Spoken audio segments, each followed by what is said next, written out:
Estamos estudiando el diseño completamente aleatorizado, para el cual planteamos el siguiente caso hipotético, en donde interesa determinar el potencial de una especie de pez como probable agente biorremediador para la disminución del contenido de plomo en cuerpos de agua del estado de Jalisco. Definimos algunos cuerpos de agua que pudieran ser de interés. Y hablamos del lago de Chapala, el lago de Cajititlán, la laguna de Santa María del Oro y la presa de la Vega, uno más del cual no recuerdo el nombre. También definimos que esto parecía ser un proceso en dos etapas o que implica pues dos experimentos. En el primero de ellos, que podría ser un caso de experimento cuasi experimental, o en donde nosotros vamos a observar una situación que ya está dada, en donde primero teníamos que conocer el contenido de plomo en los diferentes cuerpos de agua que nos interesaban, para después hacer un segundo abordaje totalmente experimental, en donde íbamos a probar el potencial del pez para eliminar el plomo precisamente en muestras que hubiésemos tomado de estos cuerpos de agua. Así pues, también definimos nuestra matriz de diseño inicial, la cual hablamos de que es una tabla de doble entrada que tiene columnas y que tiene filas. En esta matriz de diseño acomodamos los elementos que ya estaban previamente definidos que participan en un experimento, siendo pues los más importantes el factor, que en este caso lo definimos o lo nombramos como los cuerpos de agua, y después ubicamos los niveles de ese factor. En este caso pues tenemos 4 niveles que corresponderían a los sitios específicos que vamos a ir a analizar. Así pues dijimos que el nivel 1 podría ser Chapala, el nivel 2 Cajititlán, el nivel 3 la laguna de Santa María del Oro y el nivel 4 la presa de la Vega. Les recuerdo que en muchas de las ocasiones es útil hablar de niveles como si fueran los tratamientos. Y en algún momento ya dijimos que el nivel de un factor o los niveles de un factor se pueden también considerar los tratamientos del experimento. También hablamos de que las celdas de esta tabla de doble entrada es en donde se van a representar las unidades experimentales del experimento. En este caso, ustedes mismos definieron que las unidades experimentales pues iban a ser las diferentes muestras de agua que se iban a tomar en determinados sitios de cada uno de los cuerpos de agua, y estuvimos hablando de esquemas de muestreo posibles para este experimento. Así que para el ejercicio pues he puesto que para cada cuerpo de agua íbamos a tomar 10 muestras, y bueno, ya cada quien podrá definir cómo se toman, bajo qué esquema de muestreo, bajo qué técnica de muestreo, etcétera, etcétera. De manera genérica, también es importante ubicar cuál es la pregunta de investigación que se responde con este diseño completamente aleatorizado.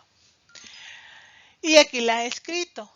Esa pregunta genérica es si, de acuerdo a la evidencia con la cual se cuenta, es posible considerar que la variable de salida toma el mismo valor promedio en todos los niveles del factor. De la misma forma, la hipótesis nula genérica que se va a contrastar con este diseño es esta que están ustedes observando aquí. El promedio de la variable de salida es igual en todos los niveles del factor. Recuérdense que niveles del factor se puede tomar como sinónimo de tratamiento. Ahora bien, específicamente para este caso que planteamos en clase, podríamos tener la siguiente pregunta de investigación. ¿Se puede considerar diferente el contenido de plomo en los diferentes cuerpos de agua de interés? En relación con esto, la hipótesis nula específica que podríamos escribir para nuestro caso de estudio, pues es esta. La concentración de plomo en promedio es igual en todos los cuerpos de agua de interés. El siguiente paso en este experimento pues sería determinar el contenido de plomo que tenemos en cada una de las muestras que se obtuvieron en cada cuerpo de agua de interés. Aquí yo he puesto algunos números tratando de representar esos valores hipotéticos de plomo que podríamos obtener en las muestras que obtuvimos. Estos números están representando partes por millón de plomo, que sería pues nuestra variable de salida. Para tener una mejor referencia de qué son las partes por millón, pues aquí le puse más o menos a qué corresponden. Una parte por millón más o menos corresponde a 1 miligramo de plomo, en este caso, por litro de agua. Para su conocimiento, la norma oficial estandarizada internacional para el contenido de plomo en el agua es de 15 partes por millón. Cualquier cosa que rebase de eso ya se considera tóxico. Bien, pues entonces ahora tenemos una matriz en la cual hemos sustituido la identificación de cada una de las muestras por el valor específico de la variable de salida en cada una de esas muestras. Así se cumple la idea que les comenté de que la matriz de diseño, por una parte, sirve para organizar el experimento de manera inicial y después nos va a servir para organizar los datos que vamos a obtener de nuestras muestras de una manera lógica y coherente, y además nos ayuda a mantener siempre como el mismo formato, el mismo ordenamiento en todos los pasos que vamos a hacer posteriormente con el manejo numérico. Bien, aquí les puse también una frase que debemos de tener muy en cuenta.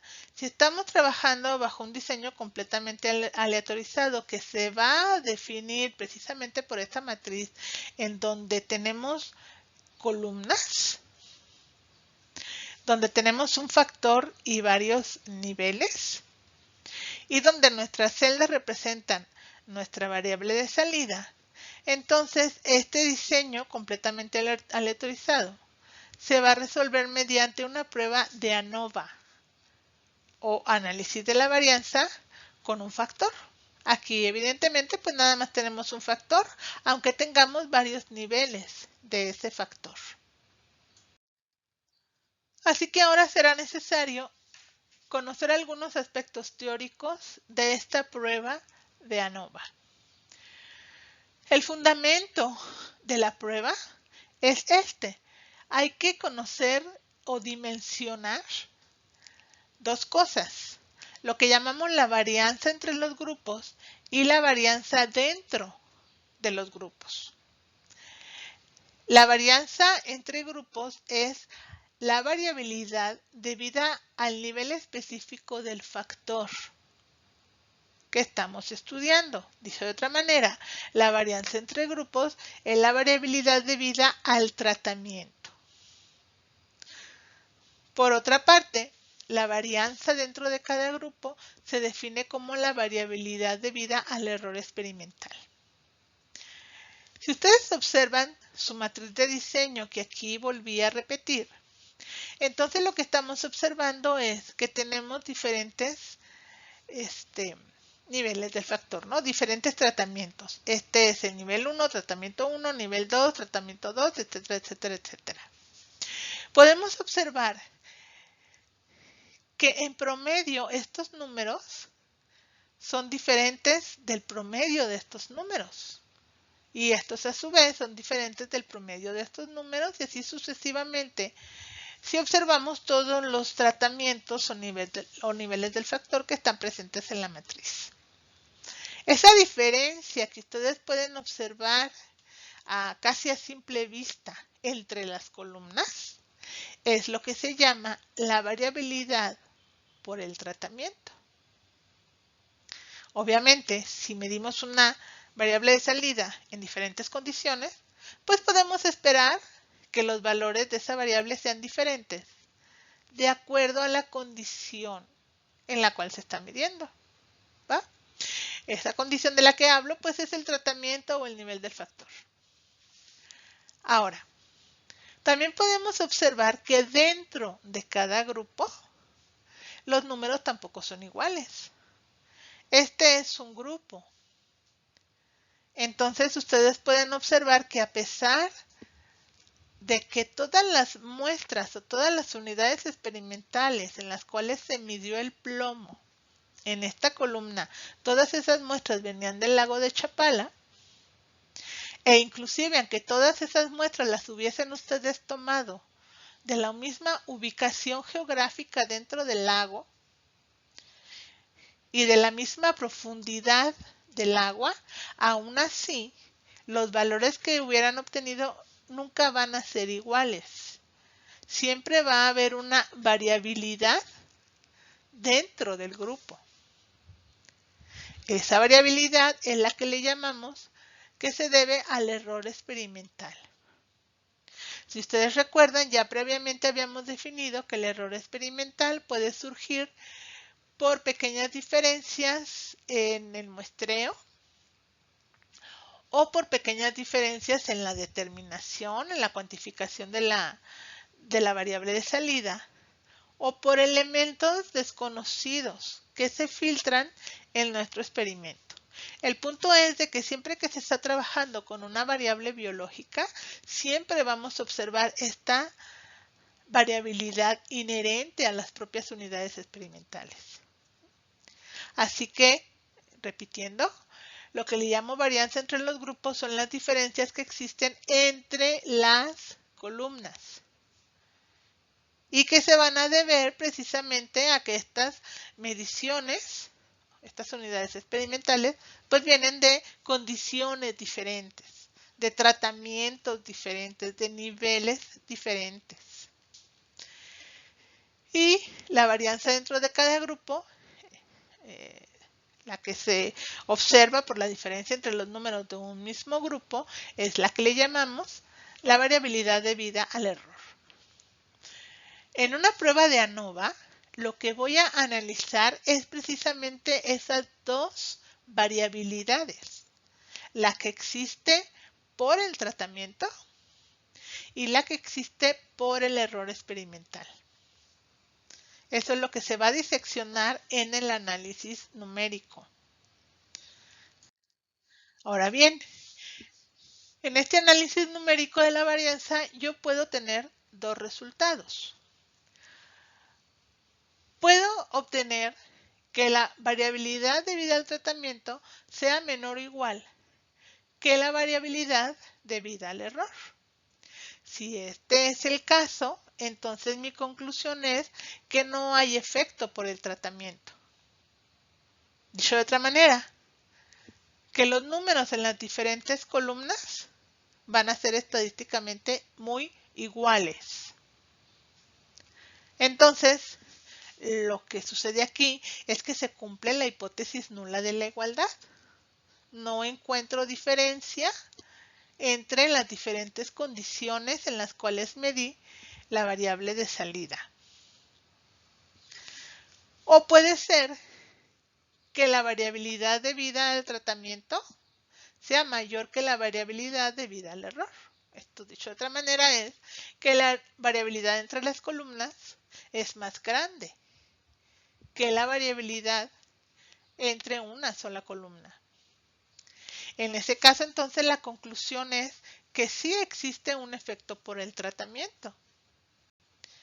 Y pues evidentemente aquí no se cumple la hipótesis nula de la igualdad. Este diseño experimental tiene una definición matemática que toma la forma de esta ecuación que están ustedes observando allí. Cada uno de los diseños que vamos a ver en lo posterior tiene una definición matemática semejante. Esta definición matemática es lo que llamamos el modelo lineal del diseño. y es una expresión en donde quedan reflejadas las fuentes de variabilidad presentes. En el diseño que estamos actualmente estudiando, ya mencionamos que hay dos fuentes de variabilidad principales, la que se debe al tratamiento y la que se debe al error experimental. Cuando nosotros sumamos esta y esta, pues entonces obtenemos lo que se llama la variabilidad total. Estas fuentes de variabilidad están reflejadas en la ecuación de la siguiente manera. Esta parte de la expresión matemática indica a cada una de las celdas, cada una de las X, de los valores que están en la matriz de diseño, pues es una X. Cada celda es una X. Entonces lo que dice aquí es que cada uno de los valores contiene en sí las tres fuentes de variabilidad, que sería la variabilidad total, la variabilidad que se introduce por el tratamiento y la variabilidad que se introduce por el error experimental. Acá lo que dice es que esto se cumple siempre y cuando en las celdas haya números naturales que están representados por estos de aquí y que tengamos más de dos columnas que están representadas por estas de acá. Lo importante de los modelos lineales es, por una parte, saber que cada diseño va a tener una fórmula matemática que lo define y por otra parte, pues saber que en esa fórmula matemática lo que se refleja son las fuentes de variabilidad presentes en el diseño. Y obviamente, vuelvo a repetir, también hay que saber que en este diseño completamente aleatorizado solamente existen dos fuentes de variabilidad. Aquella que se introduce por el tratamiento y aquella que se introduce por el error experimental. La prueba de ANOVA que vamos a aplicar en este diseño se basa en una distribución de Fisher-Snedeker. Regularmente referimos a esta distribución simplemente como la distribución de Fisher. Esta distribución toma la forma que están observando en la diapositiva.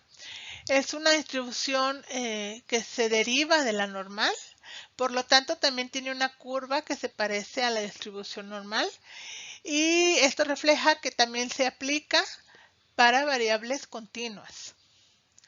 Como ya habíamos comentado, una de las características de la varianza es que siempre adquiere valores positivos, lo que se refleja en esta distribución de Fisher, que lo que modela pues es una varianza. Están ustedes observando que tiene valores solamente hacia la derecha, mayores de 0. De hecho, es muy extraño que la varianza tenga valores cercanos al 0. Regularmente son valores grandes.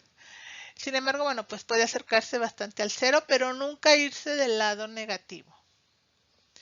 También lo que podemos observar es que esta distribución en algún punto tiene un valor crítico. Este valor crítico, ya saben ustedes, lo van a obtener mediante una ecuación, la ecuación del estadístico de prueba. Y una vez definido, pues también va a separar la distribución en un espacio que se llama el espacio de aceptación o la zona de aceptación de la hipótesis nula y un espacio que se llama la zona de rechazo de la hipótesis nula. La distribución de Fisher, como todas las distribuciones, también está expresada numéricamente pues en la tabla F de Fisher. Aquí la puse desglosada, es una tabla bastante extensa, porque como ustedes pueden observar hay una tabla para cada valor que ustedes le otorguen a la significancia estadística o valor alfa. Así pues, pueden encontrar tablas para valores diferentes de alfa, 10%, 2.5, etcétera, etcétera.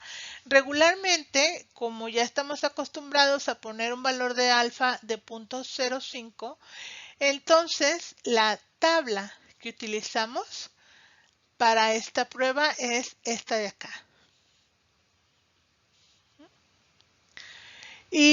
Pero sin embargo, bueno, ustedes pueden utilizar cualquiera de estas dependiendo del valor que le otorguen a alfa en su prueba estadística. también sabemos que como todas las pruebas estadísticas debemos de cumplir supuestos para poder aplicarla. Los principales para una ANOVA de un factor son los siguientes. Debemos de alguna manera estar conscientes de que las poblaciones de las cuales hemos obtenido las muestras se comporten de manera normal o presenten una distribución normal. Y que también las muestras se hayan obtenido bajo esquemas de muestreo aleatorios y que sean independientes entre sí. Estos son supuestos generales que ya habíamos visto para la prueba de TED-Student y aquí se vuelven a repetir. Ahora bien, esta prueba tiene varias partes para el análisis numérico. En primera instancia vamos a empezar por hacer estadística descriptiva para darnos una idea del comportamiento general de los datos. Hay que calcular las medias, las desviaciones estándar, hay que tener el dato de la n minúscula que significa el número de datos por columna y la n mayúscula que significa el número de datos totales. Después, hay que hacer varios cálculos de sumas de cuadrados en donde vamos a ir disectando las fuentes de variabilidad que ya habíamos comentado están presentes en este diseño. Vamos a disectar numéricamente la variabilidad por el tratamiento y la variabilidad por el error experimental. También existe una variabilidad total que también se calcula. Entonces, vamos a hacer sumas de cuadrados por columna, comparando entre las columnas y luego comparando con la variabilidad total de los datos. Estos son los cálculos principales del análisis de ANOVA. Porque bueno, son los que me van a decir cuál de las fuentes de variabilidad parece ser más importante en el diseño que estoy aplicando para resolver un experimento. Después viene la relación de las fuentes de variabilidad con los grados de libertad. Esto se hace mediante otro cálculo que llamamos el cálculo de los cuadrados medios. Posteriormente, vamos a realizar el cálculo para obtener la F calculada. Y vamos a obtener a partir de las tablas la F de tablas, ¿no? Para después hacer una relación entre esta F calculada y esta F de tablas. Esa es la relación de varianzas. Y aquí está reflejada.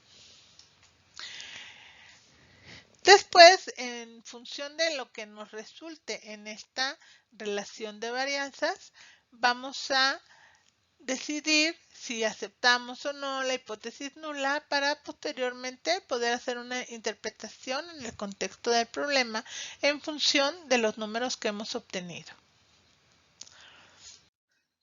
Finalmente, les recuerdo las reglas de decisión estadísticas generales que también aplican para este diseño. Y bueno, ya las hemos usado anteriormente muchas veces, ¿no? Para rechazar una hipótesis nula se necesita que la F calculada sea mayor o igual que la F de tablas. Y para aceptar una hipótesis nula se necesita que la F calculada sea menor que la F de tablas. Estaremos resolviendo algunos problemas en nuestra siguiente clase, que va a ser en formato también electrónico el lunes, para que por favor no se la pierdan. Hasta pronto.